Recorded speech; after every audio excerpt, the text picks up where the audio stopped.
we're not going to pretend in here. We're going to work with facts and not fiction. You can actually see the fear in right-wingers' eyes every time Texas Representative Jasmine Crockett gets on the mic. So here's the bottom line. Absent major reforms, Vice President Harris's $42 billion program is wired to fail. It's time to correct course.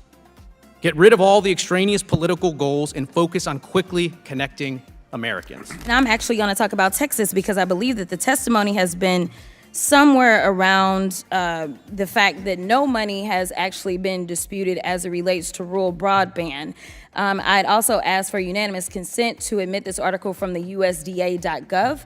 USDA officials attend groundbreaking to expand high-speed internet access in rural Texas, dated March 7th, 2024, Italy, Texas. Without objection, so ordered. Thank you so much. With respect, that was not the testimony. Oh, I thought you said no dollars had been spent.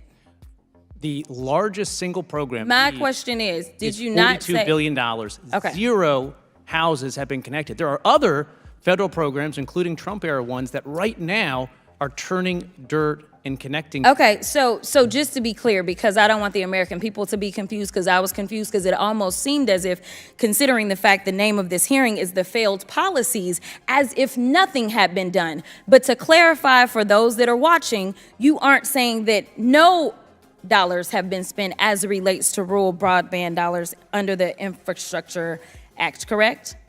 To be clear, for the signature effort, $42 Yes or billion, no? Have any dollars been spent? not a $1. single person has been connected. That's That's not my question, though. My question was, have any issues. Senator Ted Cruz from Okay, Texas I'm put out going a to move on. report I'm going to that move showed on. that I'm reclaiming my time at this point. many of these I'm bills, it's reclaiming my time, which means, Chairman, I'm going to $100,000 ask per you to location. stop my time because the witness is not. Are you asking him a question, or are you? No, I'm reclaiming not the asking time? him a question. I reclaim my time. All right. The chair recognizes Ms. Crockett. Okay, now I was at 41, y'all, so go back up. We'll give I you was 9 watching- more seconds. Okay, thank you so much. Here's the deal. You've testified a lot about the problem with the broadband rollout being diversity, equity, and inclusion. You said DEI, I don't know how many times, which is one of the issues that Project 2025 takes issue with.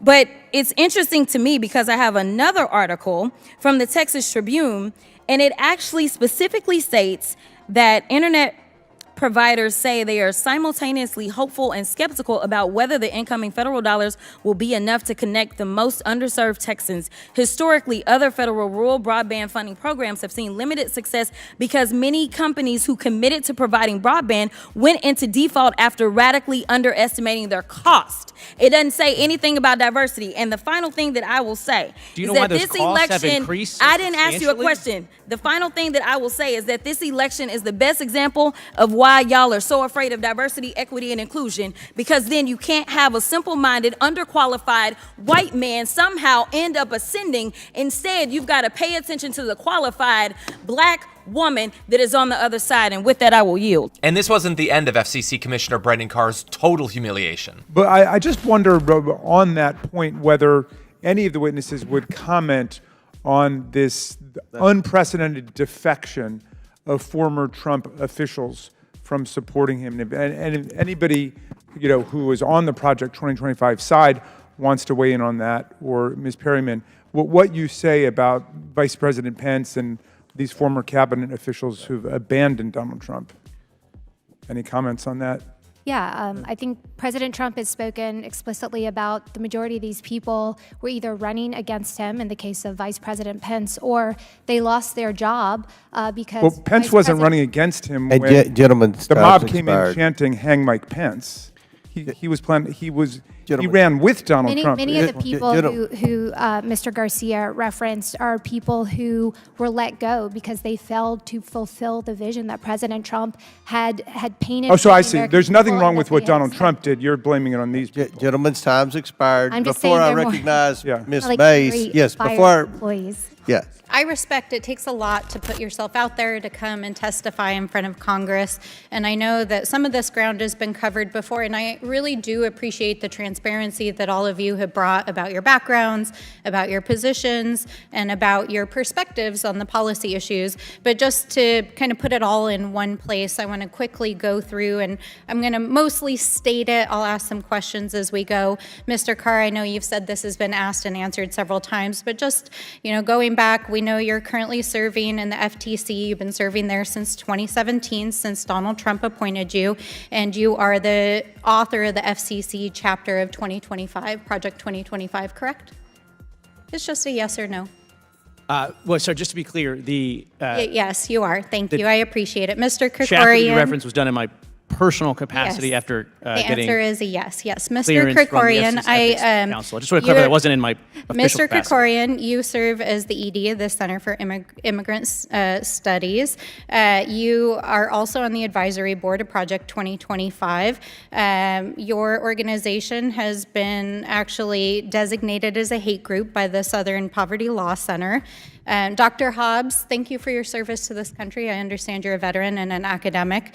I do very much respect your background and your work. You're involved in the Independent Women's Forum, which is also involved in Project 2025. You've had a number of authors and contributors from the Women's Forum that are participants in Project 2025.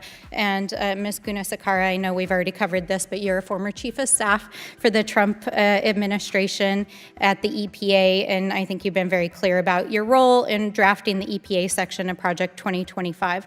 So I think it's very clear this hearing is actually about Project 2025. So with that, Mr. Chairman, I would like to ask for unanimous consent to enter the entire Trump Project 2025 into the record so that the American people can have it at their disposal for reference for this hearing. Very good. I don't think anyone on this side's ever read that, but apparently you all have, so we'll enter it into the record without objection. So ordered. Thank you so much. And again, I just appreciate the transparency of this particular committee, because last week, right after the debate, we tried to enter it into the record in the House Natural Resources Committee, and 3 members on the GOP side of the aisle actually objected to putting it in the record. And I have to say, we were genuinely shocked, because I've never seen an objection to a UC to put evidence in the record. But it was very clear in that hearing that the GOP was trying to distance themselves from this document. So, I think it's interesting that we're here today, where we've got the authors of the document, and I just want to say welcome to the American people to your campaign stop on the Donald Trump campaign. Here we are in the Oversight Committee, and we've got a bunch of former Trump and current Trump officials. We've got authors of Project 2025, which is the blueprint for the next presidential transition. And the last stop for the Trump campaign was the House floor last night, because Donald Trump asked the House GOP leadership to put a CR on the floor that they knew was not going to pass, that had a voter bill attached to it, and then he told everyone to vote against it. We've seen over the last almost 2 years how leadership has used this committee essentially as a campaign resource. They tried to impeach Joe Biden, they tried to impugn his family, and now here we are, and we are just 48 days, 47 days until the election, and now they're trying to attack Kamala Harris and use the resources of this committee and to platform future Trump administration officials and their agenda, and to try to normalize what are frankly very extreme policies.